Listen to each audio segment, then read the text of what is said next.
Hello. I have no idea if this is going to be loud enough, but we will find out eventually. Eventually.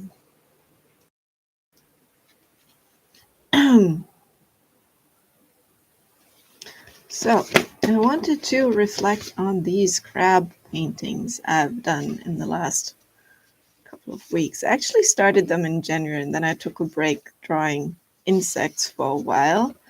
And then I came back to the crab paintings,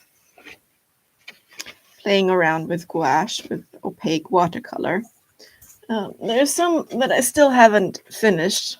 I just finished all the red-brown ones, so I didn't have to change my palette. So this is what unfinished ones look like. And this was an experiment in getting to a process of doing actually finished watercolors, which is hard for me because I'm used to making either ink drawings or watercolor sketches that I tend to finish rather fast in one sitting. So I'm really not used to spending more than 3 hours on one drawing or painting. Even when I paint in oils, I would do a la prima still lifes for a while, and I always finish them in one sitting. Which on the one hand, it means that I'm rather fast, which is good. But there are qualities in work that takes longer than that I love and that I want to make my own. And so these watercolors that we're looking at, all of them were done in at least 2, some of them 3 different settings. So in all of them, I started by putting on an underlayer of the crab itself, something like this maybe, and then working out the backgrounds, and then putting in details, and in some cases then having another sitting of putting in even more details and working out more of the contrasts and all of those kinds of things. And overall, I'm quite pleased with the results, like especially this one. I like this one a lot. I like how 3-dimensional this one turned out. I like the softness of the gradations and the shadows and how the forms come out. I just like this a lot. I'm very happy.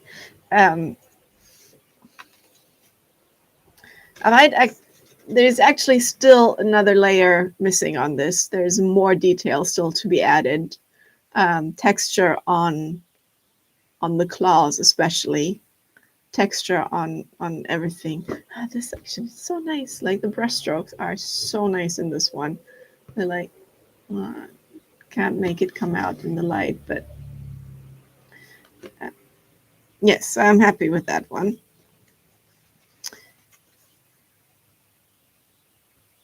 Like generally, I just really like working in gouache somehow. I've also just been enjoying color a lot this year. Also in this one, this is just really fun to look at. The colors are prettier in person than they are on the screen.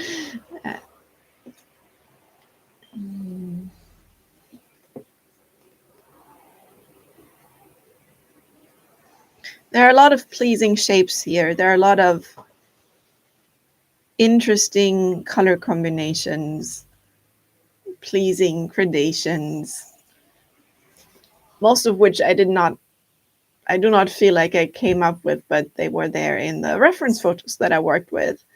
Like crabs are just so pretty. Crabs are so amazing. Crabs have such an abundance of interesting forms and shapes and colors. And it's just like, oh, I could just paint crabs forever and ever and ever. Maybe not quite forever and ever and ever, but I could probably keep myself entertained just doing nothing but paint crabs for the next 6 months or so. But then I always think that when I really get into something, like I could say the same about drawing insects or dead tulips, actually, or uh, yeah, different things.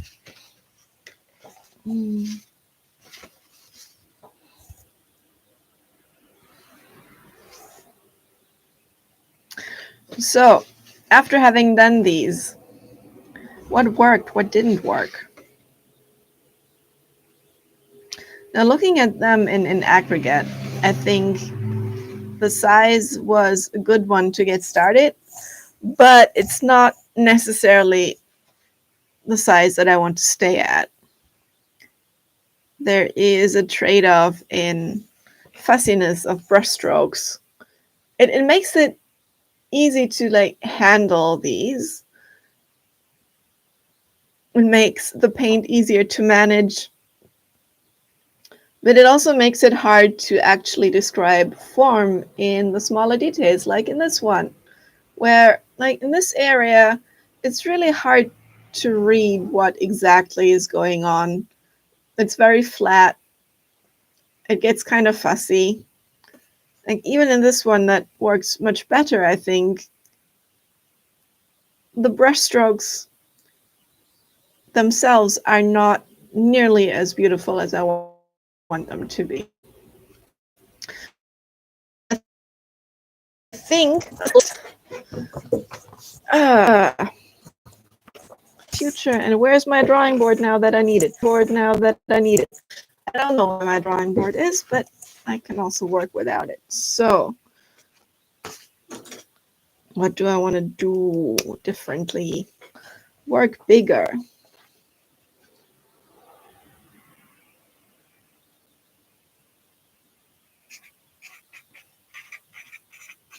Lessons for future crab paintings. So the purpose, again, is for me to work out a process that I feel satisfied with, that makes whatever I consider to be finished paintings in watercolor, finished paintings in gouache, will probably have something to do eventually with finished paintings in oils and acrylics as well. But for now, process how to make finished gouache paintings.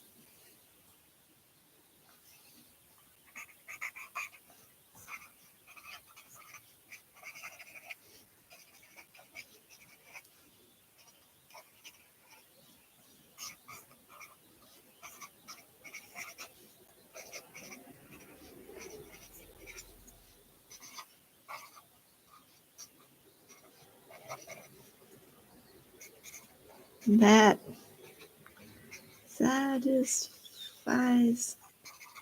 me. Okay, number one, work bigger. Now, I'm not sure how big exactly.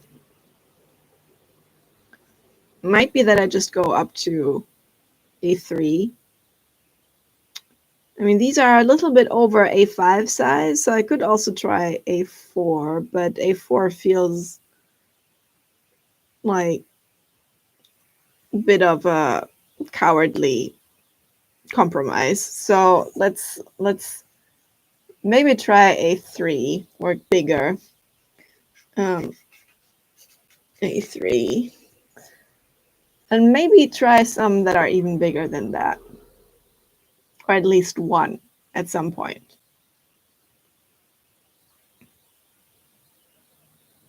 Downside is the bigger I go, the more paint I use. I might need different brushes. I have large watercolor brushes, but not really large gouache brushes. And big brushes are fucking expensive.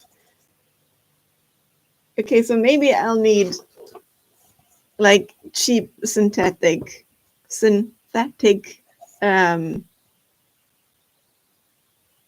large brushes for this. But for A3, this should still work.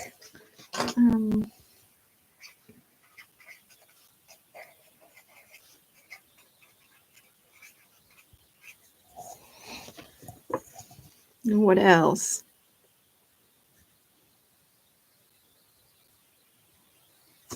So in some of these, I used frisket tape to cover up the crab while working on the background, especially in these two. Like first I sketched in the crab and the shell, and then I covered that with frisket tape, and then I worked out the background, and then I took off the tape and finished the thing in the middle, and the same here. And this gets me to one of the things that is important for what I mean with what does it mean? Like, what do I mean by finished gouache paintings? One of the things that I'm dissatisfied with this kind of thing, even though it looks kind of nice and graphic, is I'm tired of just drawing isolated things floating in empty space. This is effective in certain ways. It can be very aesthetically pleasing, but I'm bored of it. I'm bored. I don't want to do it anymore, at least for a while, at least not all the time. I have done this so much. It's also a bit of a beginner's thing. Like when people start learning to draw, of course, for a while, or not of course, but many of us, for a long, long time, that's all we do. We just draw objects by themselves, kind of more or less floating in empty space. Also with figure drawing, that's very common. And it's not necessarily a bad thing. I said, I find this graphically quite effective and aesthetically pleasing often, especially with like pretty bright white paper like this one. But I don't want to get stuck there. And as I said, I'm bored with doing this. So with all of these, I try to include the background to not make it just a empty thing. And with varying success, I think, again, this one probably works the best.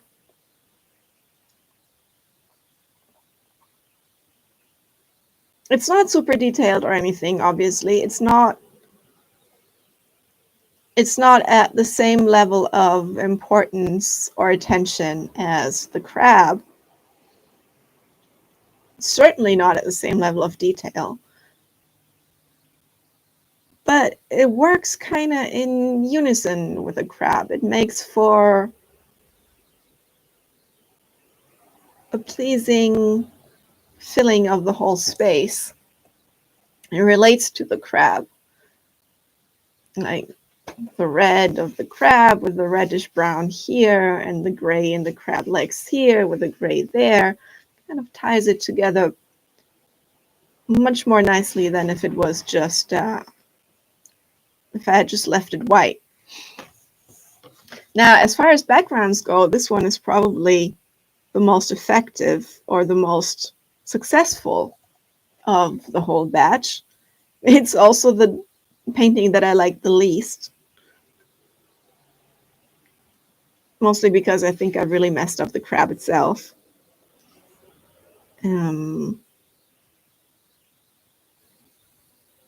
Part of what makes this a bit hard to do is that in these I've been sticking quite closely to my references, and the references are also just focusing on the crabs, and they don't really care about the background, like in this one. there just was no interesting stuff going on in the background. It's just a crab on a pretty uniform surface of bright gray sand, and that's what it is. And now this is a very, very weak excuse, I find, because after all, I don't have to stick to the reference, right? I can just do whatever I want. I could have given this an interesting background. I didn't. Why didn't I? I think primarily because I'm get stuck in a model of drawing or painting that was just very much about copying the reference, which is not necessarily how I draw when I draw crabs. But somehow in starting to paint or to paint again, I reverted back to not thinking that much about what I was doing other than trying to reproduce the reference. And this does not make for the kind of unified intentional imagery that I really want to be making.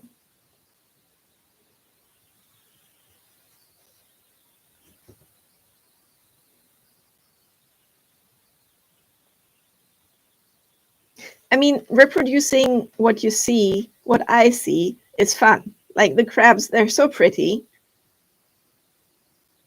There's so much there already that it's easy to get lost in just the beauty of what I see. And there's not necessarily anything wrong with that. It's just I want more. I want more different things from what I do. And so I think I will have to start thinking again more about what I depict and how I depict it, the way that I sometimes at least do when I draw, and that I always have to do when drawing from imagination. So another lesson is to, what do I call it? Engage imagination.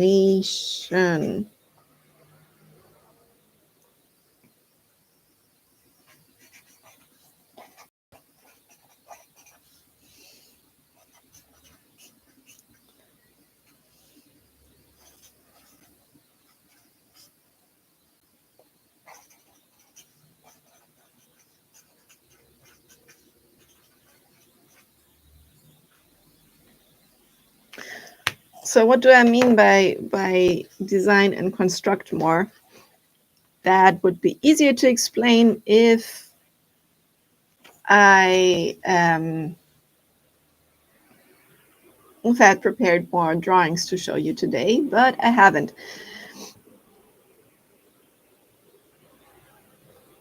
What I mean by sketch stuff and design and construct more is that before I dive in with the paint, which is seductive because like diving in with the paint is fun and I don't have to think hard when doing it. But before I do that, I should, or I want to, or I mean to, or if I want to do better in the future, I can, basically make constructive sketches of the forms of these crabs before I start painting. And that means things like understanding the architecture of that particular crab. That might include imagining what it could look like from a different perspective than the one that the photo shows me. That also includes things like varying the scene or varying the pose, for example. Like if you look at this one, I don't see the screen when I hold it up like this. I hope you can see it reasonably well.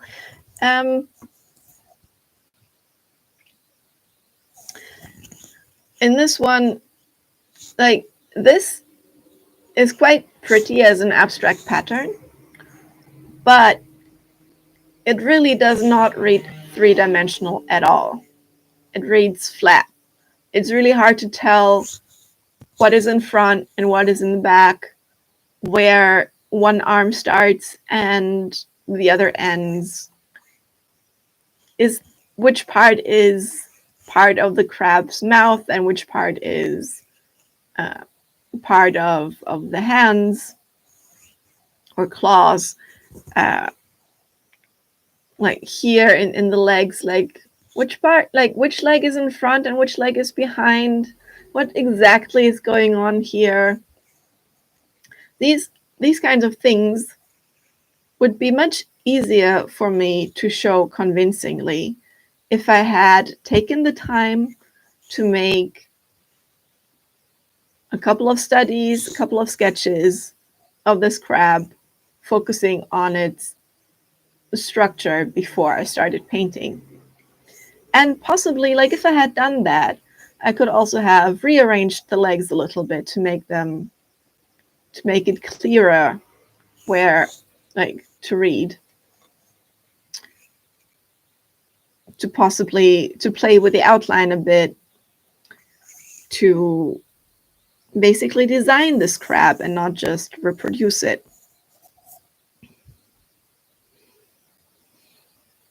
Like this outline here, this is not super helpful, the tangents between these two legs. That's like, what the fuck is going on there? It could be just one leg that's merged together. These are okay. I think up here it becomes a bit weird. The claws are super hard to read. The claws could be coming forward a bit more, come down here a bit more to make the silhouette clearer.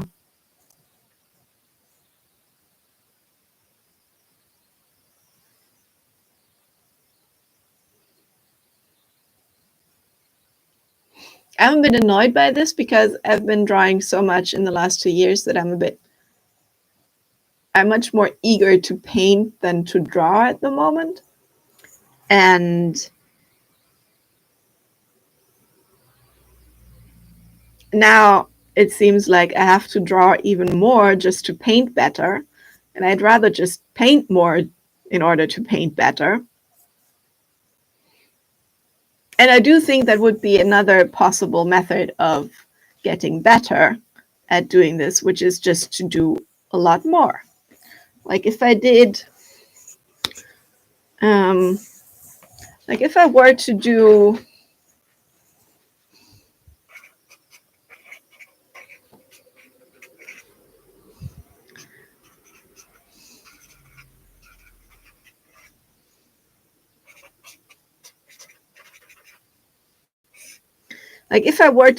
somewhere between, let's say, 30 more of these crab paintings, or maybe even 100 more of these crab paintings, all sticking to the same size and basically the same method, without a question, I would be getting a lot better at doing them.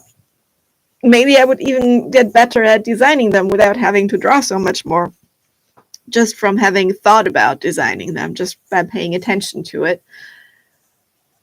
And that would also be fun for me, and it would also be reasonably easy, like tasks like that of just do 100 more of the same thing that you've already been doing. That kind of thing comes easy to me. It does not take that much effort. It takes time, of course, and I don't know how long it would take. It could take me 3 months, could take me the rest of the year, whatever, but less than 3 months if I'm fast, but I don't think I'm fast currently. There are too many other things happening in my life. So that is also quite tempting, to just be like, fuck it, I just stick to the same format. I just cut my paper, 100 pieces of paper like this, and I just have at it, and I have fun with paint, and in the end I will be better. But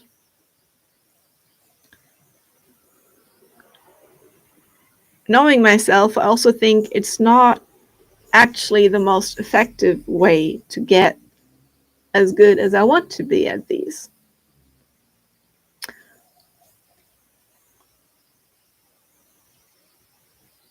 Now, the annoying thing about the most effective ways of getting as good as I want to be or getting better faster is that usually it takes more effort. It means I have to do things where I think more about stuff. And that's going to be the second part of the video, because often that involves doing master studies for me. But I don't think I'm quite done with looking at these paintings yet. I don't want to move on to looking at artists that are better than me yet.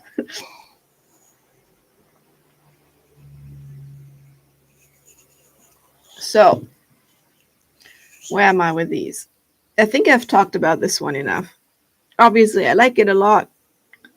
It looks prettier in the real world than it does on the screen, especially the yellows get kind of washed out. But yeah, I've pointed out what the issues with it are as well. Also, the background is fucking boring. Like, it has one, but it's so boring. There's nothing interesting going on in the background, not really. Okay, so I'll put that away. Here, I'm very pleased with the black that I used for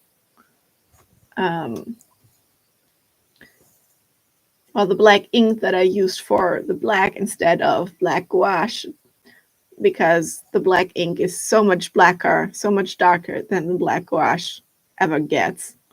And it really brought out the contrast in this one very nicely.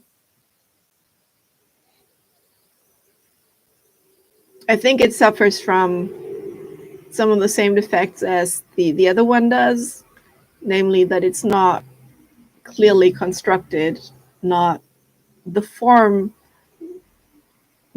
do not read as strongly as I want them to. Like, the shell is just a flat feeling blob. I don't like that. And somewhat similar for the limbs of the crab. The form, the roundness, does not come through. And yes, I think it would have helped with this one as well if I had done a constructive sketch or 5 before I actually started on the painting. Same here, same here. There is something very pleasing about how this crab merges with the shell that it's in. And the colors are really nice. But it's basically impossible to tell. Like, here, this is a crab leg, but it's really hard to tell where the crab starts and the shell ends. Is this shell? Is this crab? Who knows? Also here, like, what's going on there? Nobody can tell, not even me. I mean, I can analyze and make some guesses, but that's about it. This part is really nice, but still feels a bit too flat.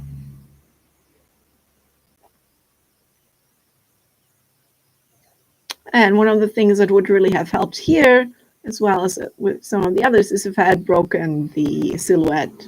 So if I had moved the crab legs a little bit down here so that they come out, so that they come over the shell silhouette, so that they don't merge in this like weird, awkward tangent. Also, this whole shell could be so much more three-dimensional. I could do this better in drawing. I could actually do this really well in drawing at this point, but I don't yet really know how to make things look three-dimensional in gouache. Now, in oil paint, it would be a bit easier as well, or at least I've practiced it more, because in oil paint, I could have endless time for blending and getting the nuances of light and dark right, which is also a method of making things look more three-dimensional. But in gouache, because it dries so fast and blending doesn't work the same, and you really don't want to overwork any particular brushstroke or part of the paper because it just starts looking ugly. So the oil painting approach doesn't work. And of course, the line drawing approach of it doesn't work. So I have to come up with something different. I have to work out a different method of making these look three-dimensional. And I don't really have that many good examples. I have some. I will show you in a bit. But a lot of the gouache painting I see online is actually quite flat feeling.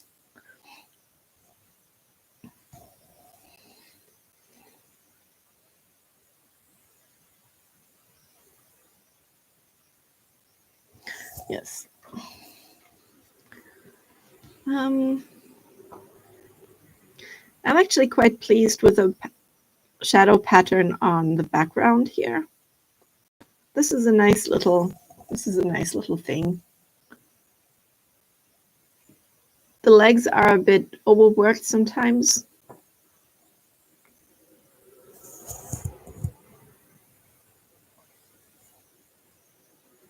Same as with the others, I feel like if I had done more constructive drawing and worked bigger here, this could have worked out better. I would have liked especially to get more into the mechanics of the legs and the joints and how exactly they stick into each other.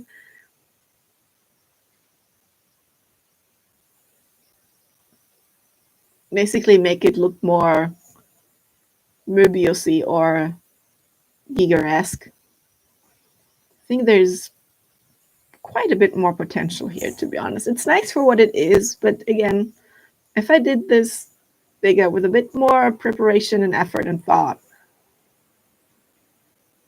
there could still be nice things happening that aren't in the sketch yet. This one, oh God, I don't know if I want to do it. Like, basically the plan is to do second versions of all of these. To not just go ahead and mindlessly paint more crabs, but to take them and think about how I could have done them better, and then to go ahead and actually do them better. Actually do the thing that I thought about. Which takes a bit of self-discipline, because just churning out new paintings is the fun thing to do for me. And redoing something that I've already done is like, Mama, are we there already? Or at least I'm afraid that it might end up. Maybe I'll have fun. Maybe I'll learn how to have fun with this. I'm not sure I'm going to do this one though.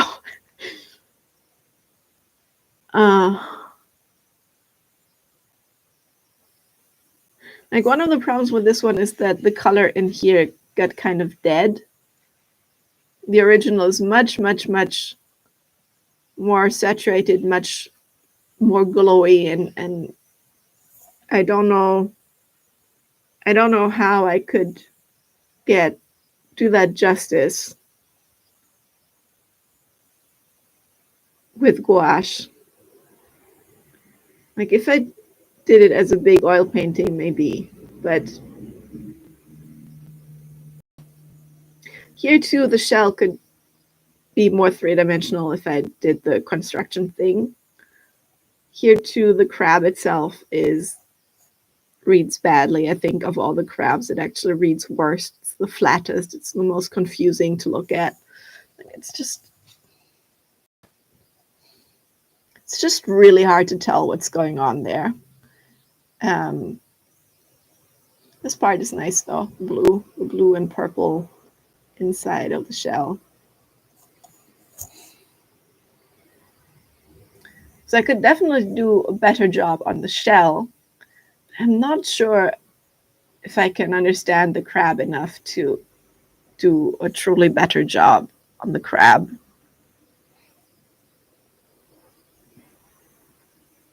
Oh yeah, all of these sketches were done going directly into watercolor. Like there's no underdrawing, there's no pencil sketch, no nothing.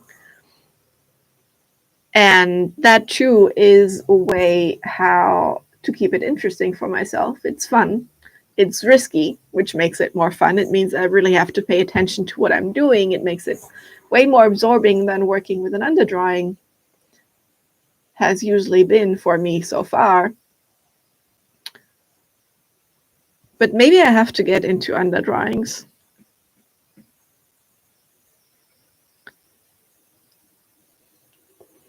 Maybe a lot of these like structural and design issues that I've been talking about are just exactly the kind of thing that is so much easier to work out if you're actually doing an underdrawing. Ugh, annoying. Don't wanna. Mm.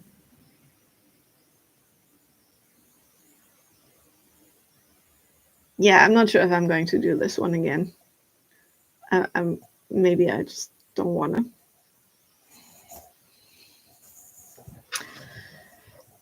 Now this one, my favorite. I mean, first I will have to add the structure, the texture and stuff that I haven't even done on this one yet. And then I'm actually tempted to do a oil version of this one. Not a small one, like maybe a 3 size, maybe even bigger.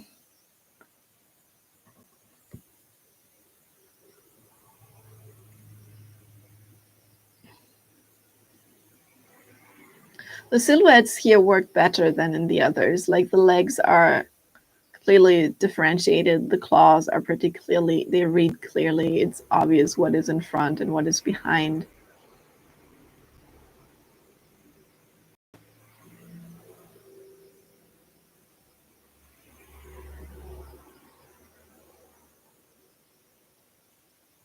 Yeah, I think if I really go through with the redoing um, of these paintings and start actually working them up into bigger paintings, I might wait with this one last, because I don't think I could do a much better job with this yet than I did here. I can finish this off a little bit, add a little bit more detail.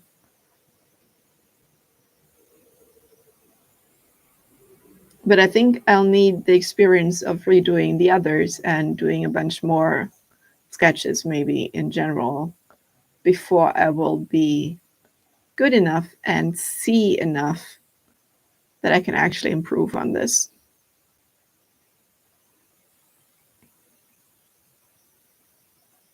Yes. Whew. Okay, so I'll take a break.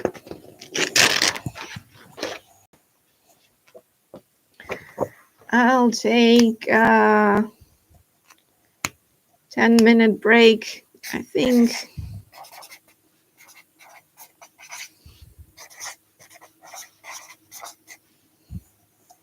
Because all this freestyle talking has actually been quite exhausting. Didn't think it would be exhausting. I thought, what am I doing? I'm not even doing any drawing. I'm just talking. Talking is easy, but I'm tired.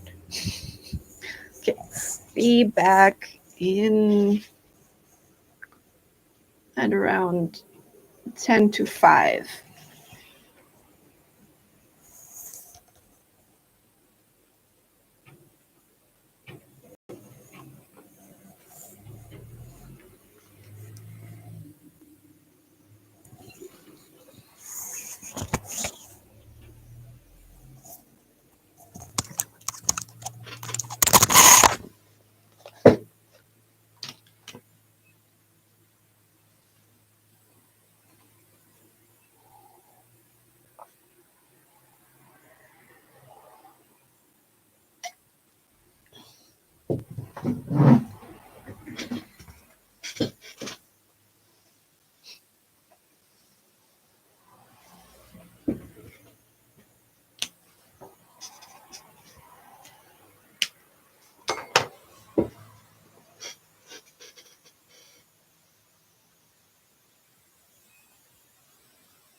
Okay, so now how to make myself reliably feel bad about my paintings. It's very easy. It's quite simple, really. It just means I have to take some art that I really, really like and look at it and preferably put my own, like, compare it side by side. One might consider that artistic masochism. I don't know. But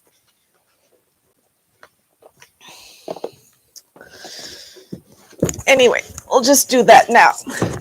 And the first artist I'm going to look at in this way today is Norbertine Breslanroth. She was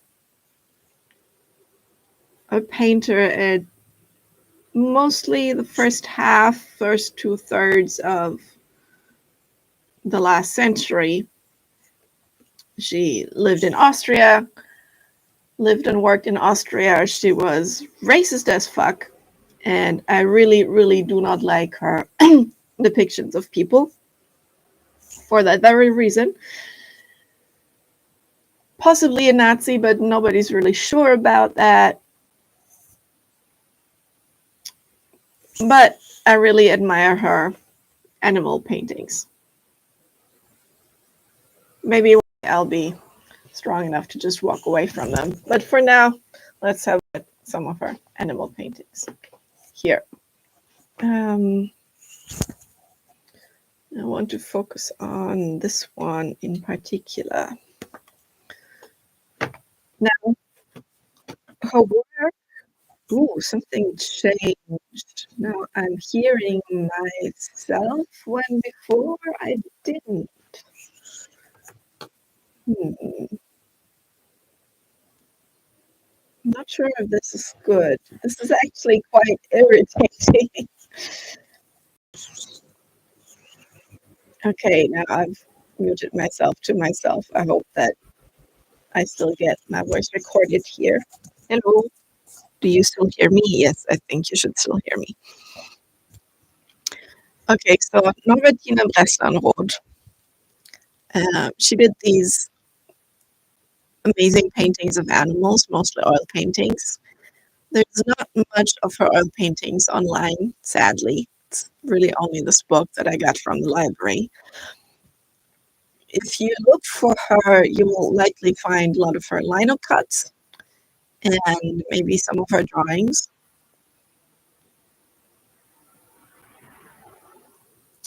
Yes, but one of the things that Breslanroth was really, really good at, in my view, were these simple but very effective compositions. The way how, in this painting, for example, how I forgot what this animal is called in English. Nashorn in German.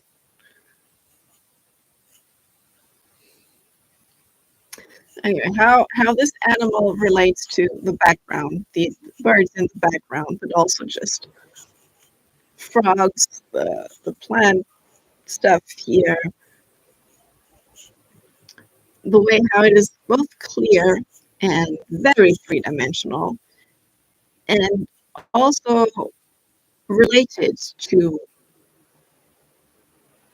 what it surrounds, what is surrounding it, and how everything that is within the frame of the picture forms a kind of unity, a very pleasing unity, very, very nice overall pattern of how all of these things relate to each other. And then I look at one of my crabs here, even my favorite crab, like, wow, I just, I just completely fluked on this. Um,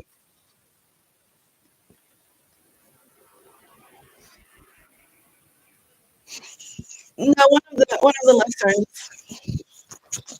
lessons here is that I could have, or one of the things that I see that Westernhold is doing is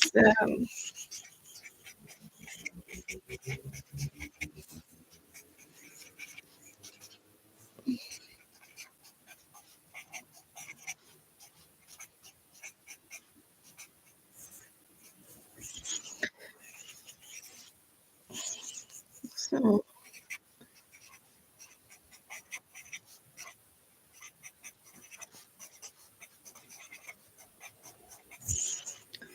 now, of course, like composition is so many things. You can do that. You can think about it, talk about it with great sublimity. It could be all kinds of esoteric things. You can make it as complicated as you wish to make it. So my first lesson is a bit, maybe almost absurdly simplistic in comparison to that, and that is just crop more closely. Basically, this thing here could be like that, and it would be better for it. Actually, I think it would be a lot better for it. I might cut a mat for it that just crops it closer.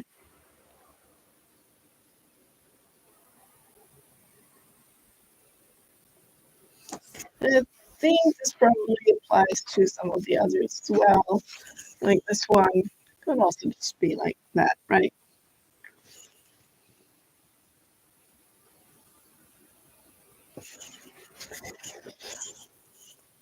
Now, as far as I can tell, Roth was doing all the things that, or maybe not all the things, but at least some of the things that I told myself earlier in the stream that I could be doing to improve my painting.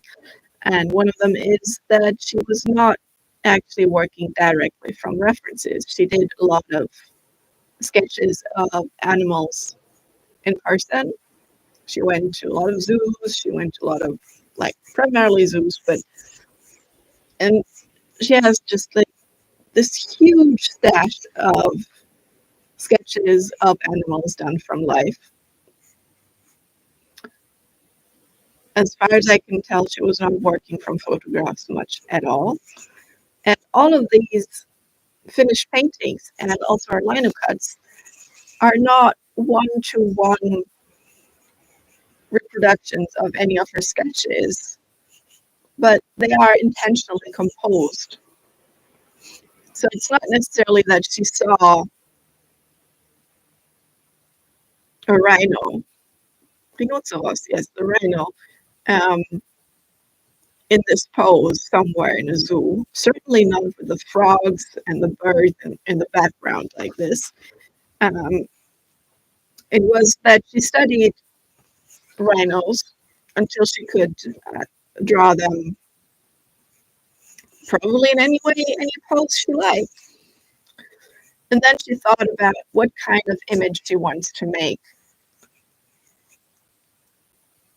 how she wants to fill the space, what she wants to depict, what's interesting to her about the rhino.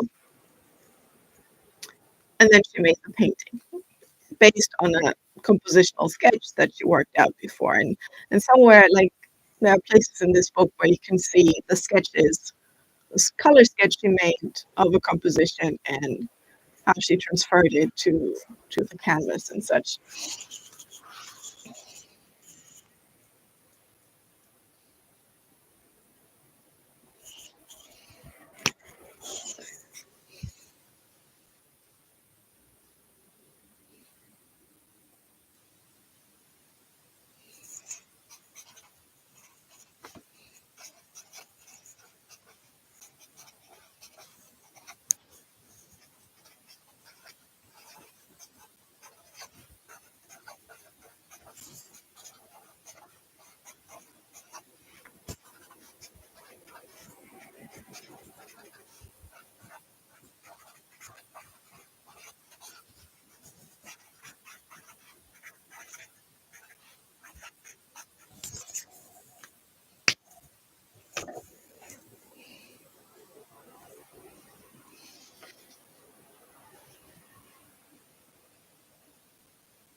There's so much more form and nuance in this painting than and even the favorite of my little craft sketches.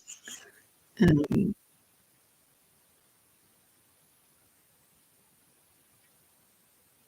and this is so sculptural. I like this so much.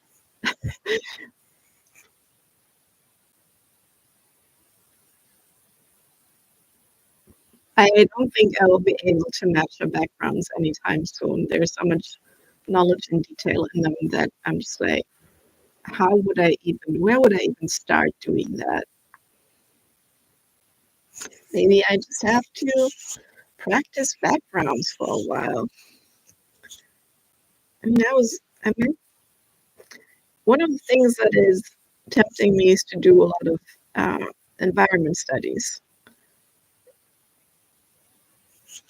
And maybe I just have to go and do that for a while and just do like a month or three of painting and drawing environments to be able to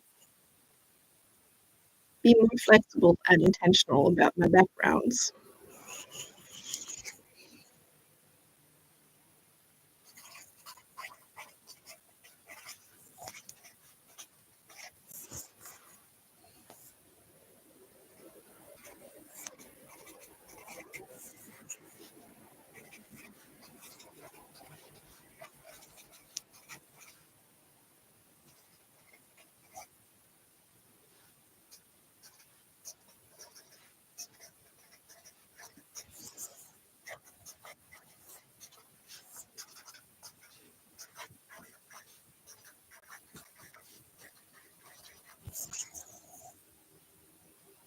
Because at the moment, I feel like I really just don't have the kind of vocabulary to even think about backgrounds properly.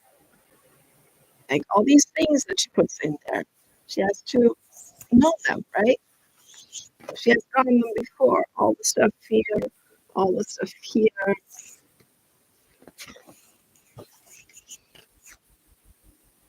Like all of this means like she knows what rocks look like, how to paint water. She didn't have to think about how to paint the stream here. She could just think about how to arrange the bears.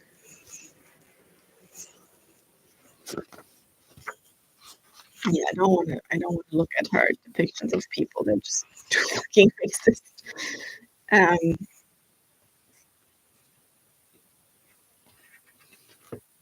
yeah, you can see how she's coming back to this kind of composition in like different places, different paintings.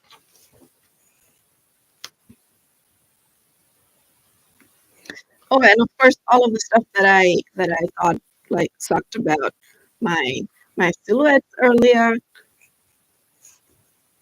she does it perfectly. Like, just look at those outlines. There's no ambiguity here. There's no awkward tangents. It's all so differentiated. It's all so clear. It reads so strongly. It's not just that it reads clearly, it's also interesting. All of these shapes are different shapes, like the horn being so thin and pointy, and then like the foot here being so thick and blunt. And also here the roundness, and here more pointy, but a different kind of pointy. It's all just really, really nicely done.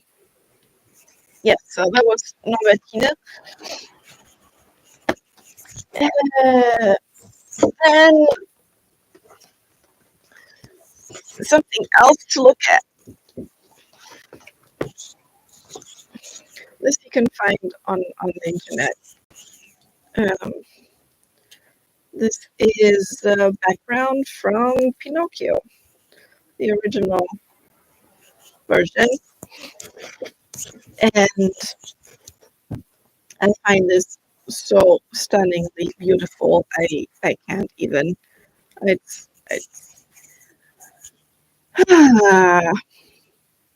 now they say that Disney backgrounds were mostly done in gouache.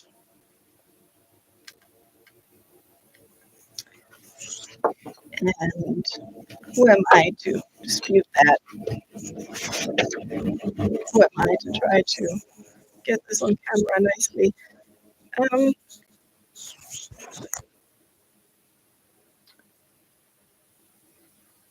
so if this is actually gouache painting, I should be able to reproduce this in gouache if I'm good. I'm not that good at the moment, but I want to be. I find it a bit hard to believe because some of these gradations are just so smooth.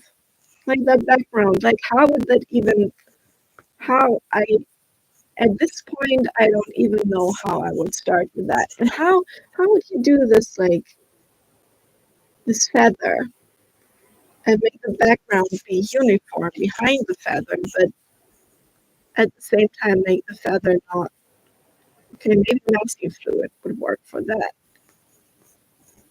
There's so much, so careful edge management here.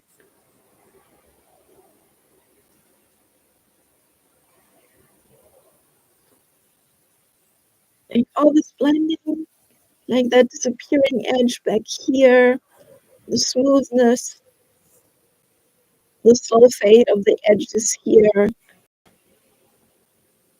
Like doing that in oil paint, okay, I can see how that works. Doing that in fucking watercolor is insane, kind of. I mean, I just, or let's say flabbergasting. I don't know how it works. I want to find out how it works. I want to get at this wonderful, wonderful sense of three-dimensionality that is here in the wax and in all of this really. Yes, I want to find out how to do that. I have no idea how large the original is.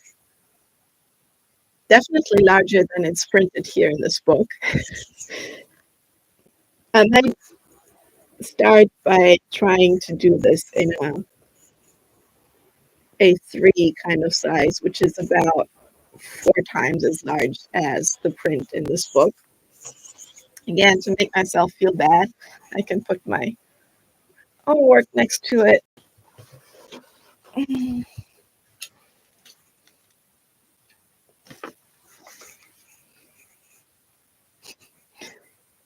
Yeah, spotty and not smooth, and also not nearly as deliberate as,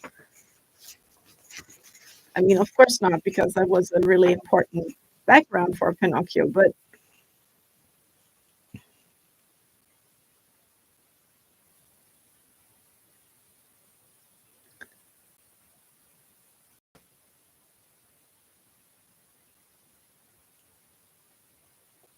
yeah, I want the sculptural qualities of this image for my own work. And I don't think I'm going to get there quickly. This is such an amazing painting. This is so good.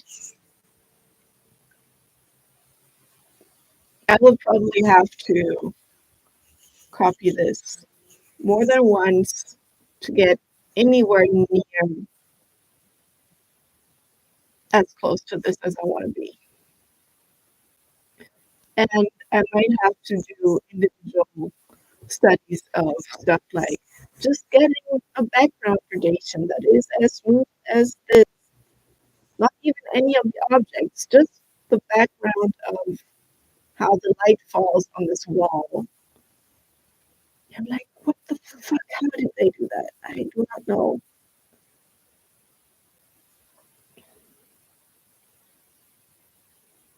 Of course, they were also probably working on animation cells, and I'm not sure if I will get my hand on any.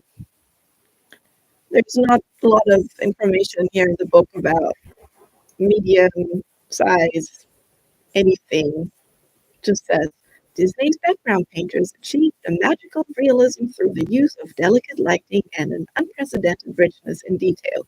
Yeah, they did. But how? Tell me how they did it. Ugh, well, this does so many things that if I look at contemporary gouache paintings online, I don't know anyone that is doing that. No one. If you should know somebody who's doing that kind of subtlety in gouache right now or in watercolor, please tell me because I want to know more about it.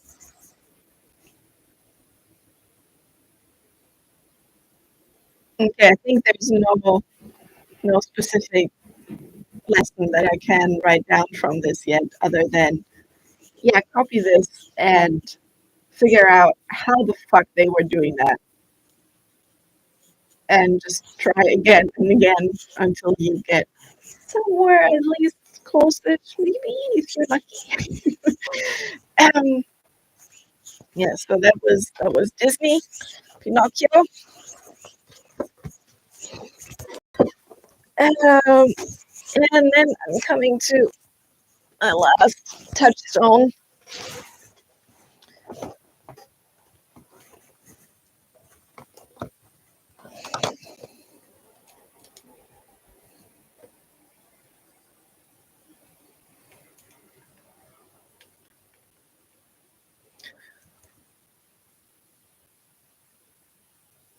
This is another one where I could go on for ages just about how good it is.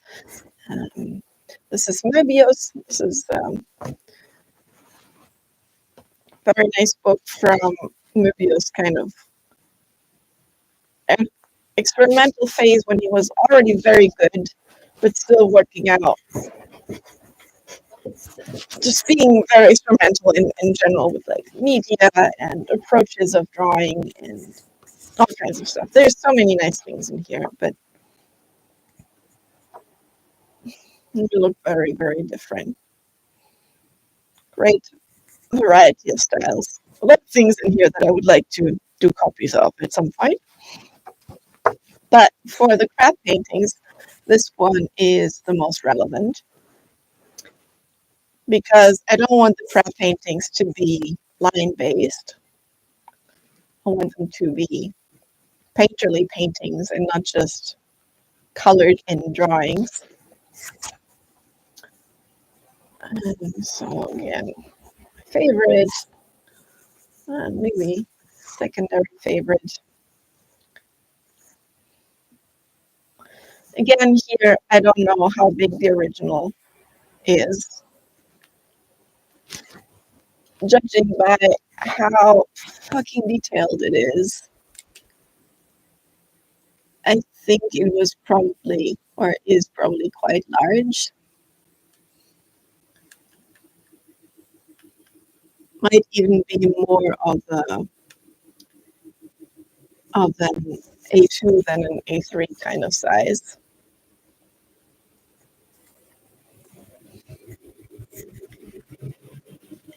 And as far as I know, this was done in acrylic, but it's used in a way that is very similar to gouache. It has a stupendous amount of detail. Like my most detailed crab sketch is like this. And it's not nearly as detailed as that. It's just nowhere close. And this is not just about the amount of detail. It's mostly about the care with which the details are portrayed. Now, there's no question whatsoever that this took Möbius a lot longer to make than I spent on this crab. This crab was probably somewhere between, I don't know, somewhere between 3 and 5 hours. I'm not sure. I didn't track it. this was probably several days at least, I would think. Which brings me to one of the most annoying things about doing master studies, and that is that they take so much time. But back to the drawing. And the other examples that I've shown you, this is something that I admire in part because of how three-dimensional it feels. And one of the things that Möbius excels at is the three-dimensionality of the texture of the details. Like all of this clothing, you can feel that you could touch it and you can look at it and have an idea of what it would feel like to like go over it with your hands. Same for these wings. He's not as great as some other people are in showing the way that the larger forms relate to each other. Like how exactly these legs relate to this egg thing that the person is sitting on, how the arms relate to the body, how far they are in front or not. That's not quite as clear as the texture of the clothing. But there's a lot in the texture of the clothing that is similar to texture in crab shells, which is why this feels so fucking relevant to me right now.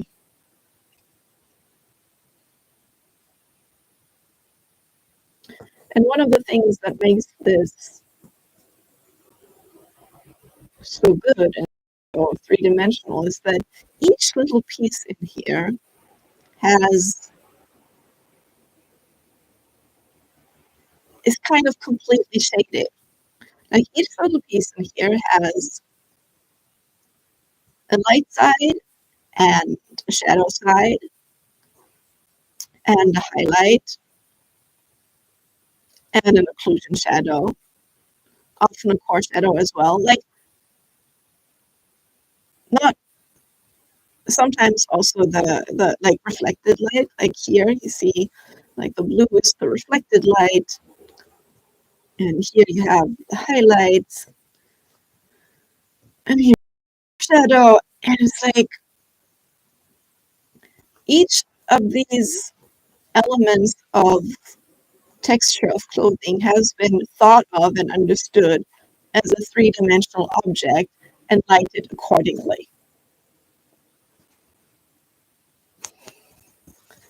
That is not something that I have done in here. I just haven't. Also, my brushwork is shit in comparison. Like here, all these like highlights or reflections or whatever,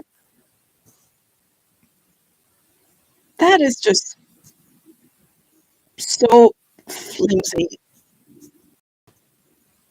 kind of crappy, confused line work here. That would never fly with Möbius. I mean, that's not true. There are sketches where he does the same, but in this thing, he really didn't. Like, I'm not sure if the camera will. There. So you see here a little bit the kinds of highlights that Möbius was doing and the directions of all of these brush strokes. And they are beautiful. They are just done really, really beautifully.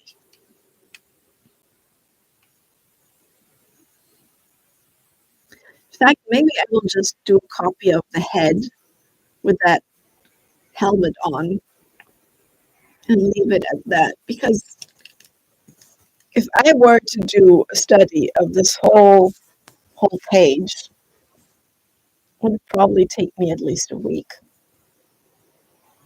Like a week of working on it pretty much full time. There's just so many beautiful things in here. I mean, also the egg would also be a lesson on itself, basically. You have the same thing with these are big, come on camera, these are not big brush strokes. It's like hatching done with super fine brushes.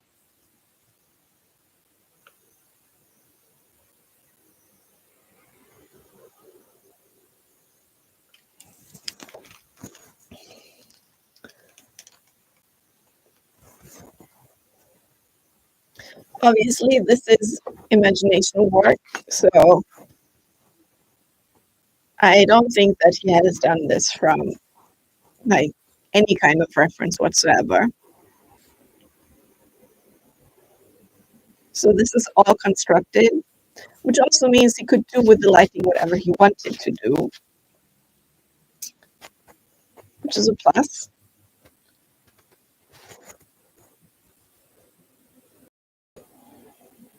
I might have to start inventing some of the light on my as well, and I'm not up there yet. He also has a beautiful background here. I'm not especially keen on the symmetry of it, but whatever, sometimes people do symmetry. I don't like symmetry.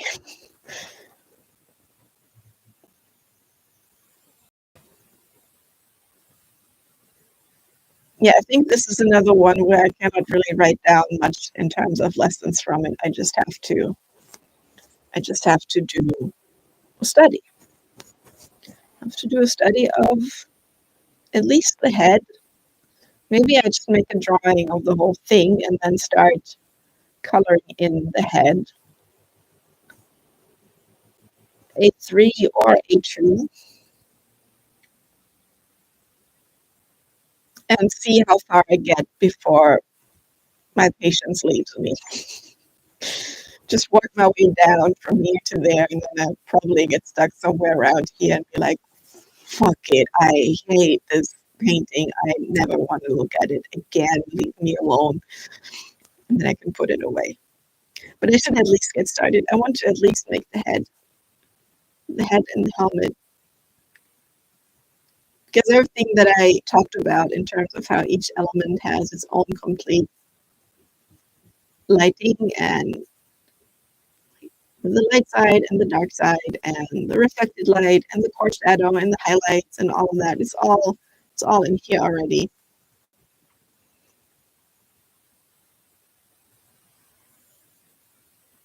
Yeah, so annoying things about doing master studies is A, they always take longer than expected. Always. Master studies are such a time sink. There's always more to a work of art that I like so much that I want to reproduce it, that I want to learn from it, than I'm aware of when I start out. It's always more complex than I expect it to be. There's always more detail than I notice just from looking at it that I really only realize once I'm drawing.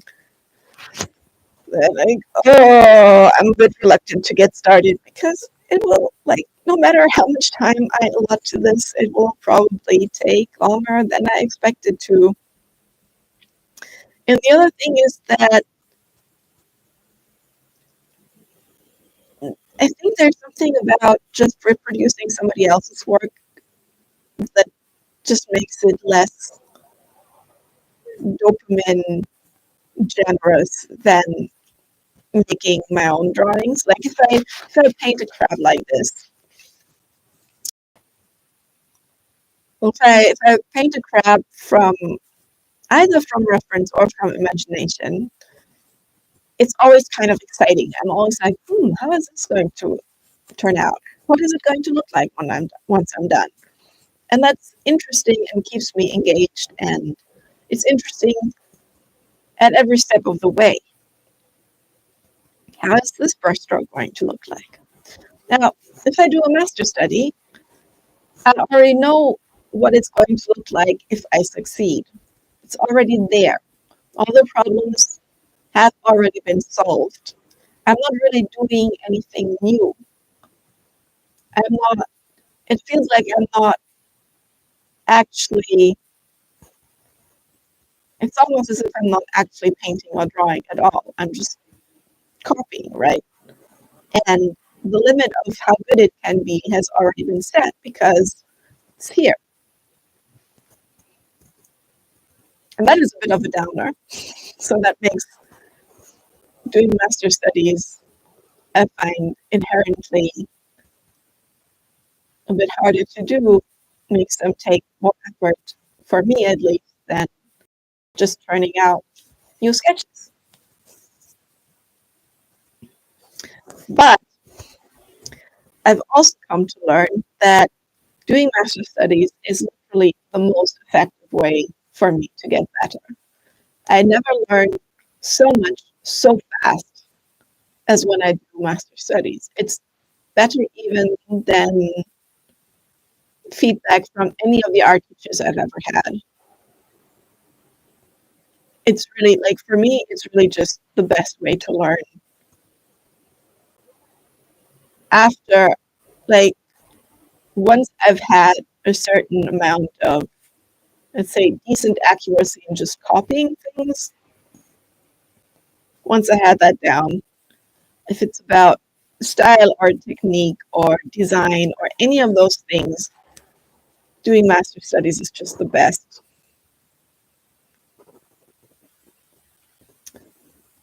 So I think in my crab paintings project, probably doing this review study is like the next step.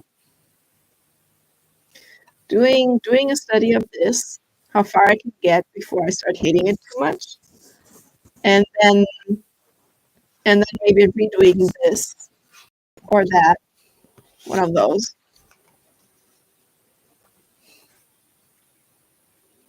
and try to apply as much from reviews to my rerun of my own sketch as I possibly can.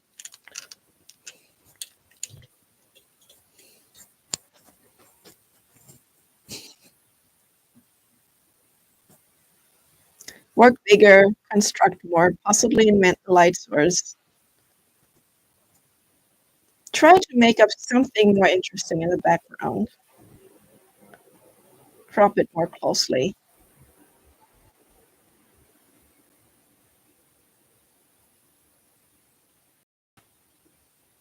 Yep, I think that's the plan.